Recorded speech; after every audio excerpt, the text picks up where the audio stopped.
And so in that speech, he talks about that his novels have these multiple counterfeit realities.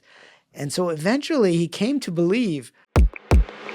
Guys, if you're still watching this video and you haven't yet hit that subscribe button, please take 2 seconds and go hit it right now. Thank you. But if we're in a simulated type of universe, this is where it ties my brain up a little bit sometimes when I'm thinking about the multiverse and I'm thinking about like simulation. Yeah. These two things can exist together, essentially, you're saying. Because the multiverse is just a bunch of layers of the types of simulations that happen that all may be emanating from one place that's simulating all them. Is that reasonable to say? Yeah. So, what happened was when I was writing my first simulation book, The Simulation Hypothesis, the basic idea was that physical space is not what we think it is, right. That it's actually a virtual reality, the Matrix idea. And during that process, I interviewed the wife of Phillip K. Dick. So, shit. Yeah, so she's still alive, and she's, Today even? Today even. Wow. I mean, she's older. She was, I think, his fourth wife, I think, in the 70s. Well, he didn't get it wrong on the first three. It's all right. Right, but and she wrote a book about his life, and so I interviewed her as part of my research because there's a famous clip. In fact, let's see if we can find that famous clip of Phillip K. Dick saying we live in a computer-programmed reality. Yeah, I love that you're really into The Man in the High Castle, by the way, because I always ask people about that, and they're like, no, I haven't seen it. Oh, they haven't seen it? Yeah, that show was like a little bit ahead of its time based on the Phillip K. Dick novel, but it was what a mindfuck. Yeah. Anyway, okay, let's get this on. Let's see if we can get that. Is a topic okay. which has been discovered recently. Well, this is sort of a long clip, right? How long is it? It's like 4 minutes. Okay, there's a point at which he starts talking about, see if you can find maybe a shorter version where he's just talking about the computer 114, reality. a glitch in the Matrix? Yeah, this one might be one. Phillip K. Dick, creator of Minority. Okay, right there, yeah. Here we go. The title of my address is, If You Find This World Bad, You Should See Some of the Others. The subject of this speech is a topic which has been discovered recently and which may not exist at all. I may be talking about something that does not exist. Therefore, I'm free to say everything or nothing.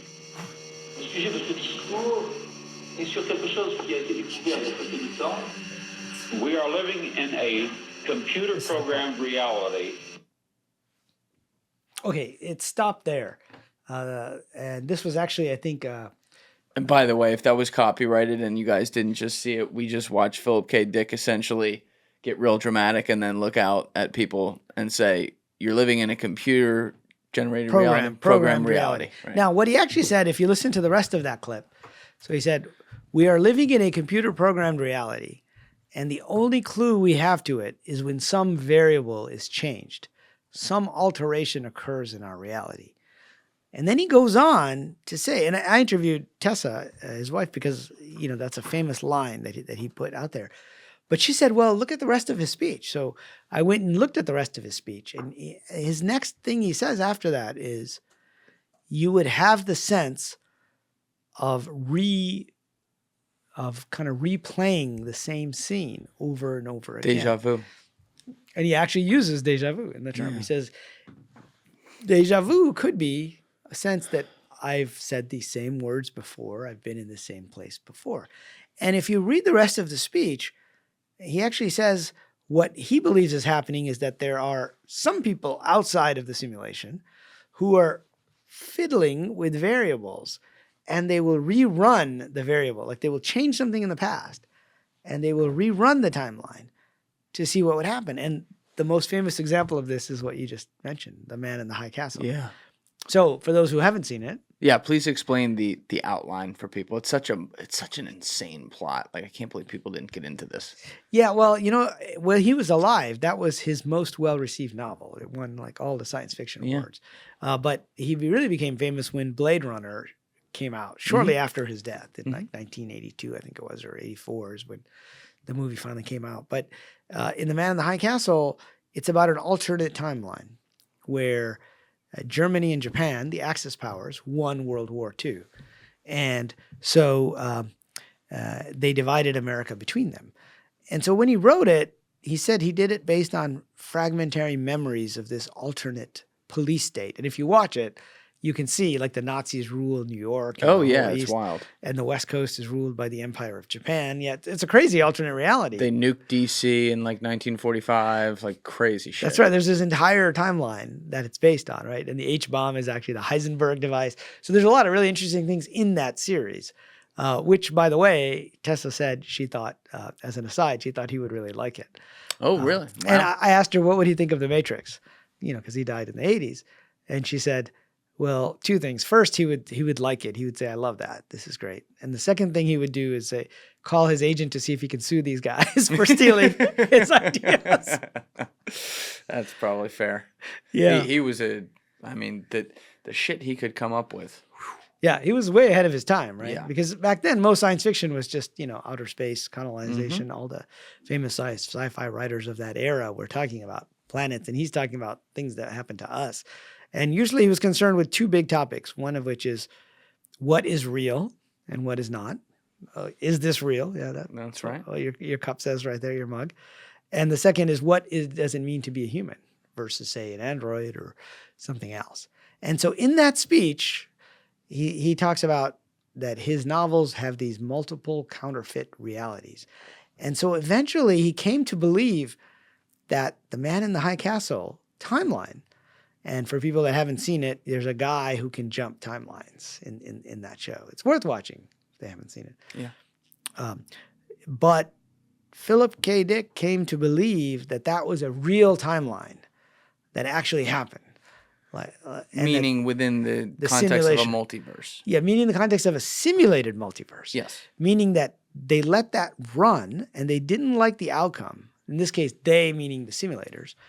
And then they changed the variables and reran it again. And we are now in the other timeline, one of the other timelines. But they exist simultaneously. What the does same time. simultaneously mean in the context of a computer simulation? Meaning that where the butterfly flaps its wings, in this case, let's say we win versus Nazis win, you create two tributaries off the river now that move and on the same, time value of space, but on a different timeline, so to speak. Yes, exactly. But now consider that if they're actually simulated, it could seem as if they're simultaneous, but really one could run. They could decide if they like the outcome, and then they could run the other one because it would still be T equals 1, T equals 2, 1945, 1946, 1947. It would be the same. So time loses its meaning once you consider yourself outside of the simulation. Time only exists within the simulation. Yes. And so that's what really got me thinking about this idea of the multiverse as a simulated multiverse, because what it means is we could be exploring different versions of reality and then come back and then decide, just like Philip K. Dick's simulators did. We could decide, you know what, that one didn't lead to an optimal outcome. Let's let this one run further. Wait a minute, though. Let's back up for a sec because I'm trying to line this up with the actual plot point. And for people who haven't seen it, we'll try to keep you in the loop here so you can follow. But within that show, you have, I forget her name now, but you have the main character who can see these films. They're like time period exactly what they're supposed to be. They're black and white as if they were filmed during World War II, and now it's 18 years later. It's like 1964. She's living in Japanese occupied San Francisco, and she has access to these films that show the films we know in this reality that we have, which is the Allies winning the war. And she's like, holy shit, there's another reality where they could do this. And like you said, there's people within the show who can go between these dimensions. The one guy was like the Japanese cop who could do it or whatever. And the where I get a little held up, though, to make sure I'm following along here, though, is you also had the Nazis at the time fucking around with this technology and creating a portal where they could go in between dimensions. So they are meaning those guys were in this simulated game, but they were within the simulated game trying to go into another dimension of the simulated game so they could make every outcome a Nazi victory. Right. So that I think was not in the original novel. In fact, in the original novel, it wasn't films. It was a book that somebody wrote. In the novel, Man in the High Castle, somebody wrote a book about this alternate timeline, which is our timeline.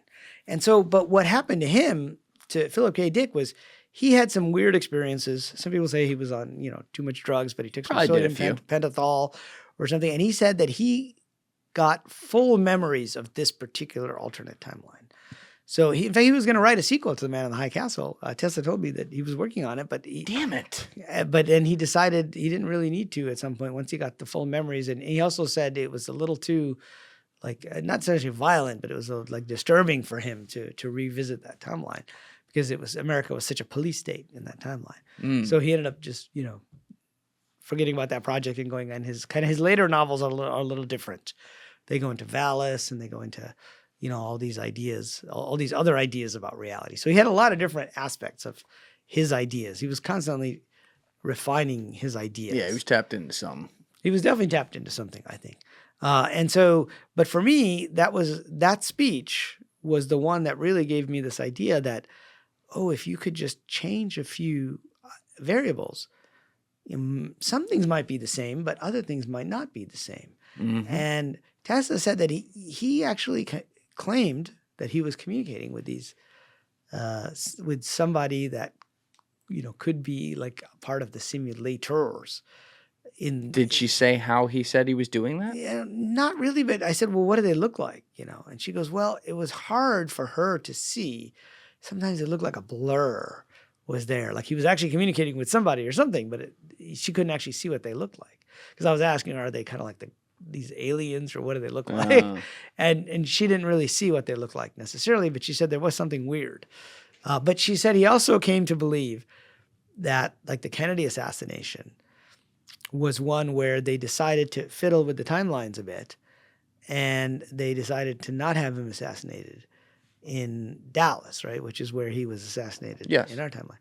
But then he got assassinated in Orlando. So it's like the conspiracy or whatever that was working on assassinating him. Right? They just changed the location. They just changed the location. Or in another version, something else would happen that led to a worse outcome than than this particular timeline. Now, speculating here, could that have been, for instance, like nuclear war? I think it was. I think that was the worst outcome, where maybe Kennedy wasn't assassinated or something. I don't remember all the details now, and she didn't necessarily get into exactly what these outcomes were, but that was the idea was that there were these programmers who could change things in the past. And then he also said we would have to find a group of people like him that remembered an alternate present, an alternate timeline of the present, or past, or an alternate past. Okay. And back then it was very difficult to find those people. But then with the internet, it became a lot easier. Thank you for watching the video, guys. If you haven't already subscribed, please smash that subscribe button and check out this clip's full podcast episode by clicking here or in the description below.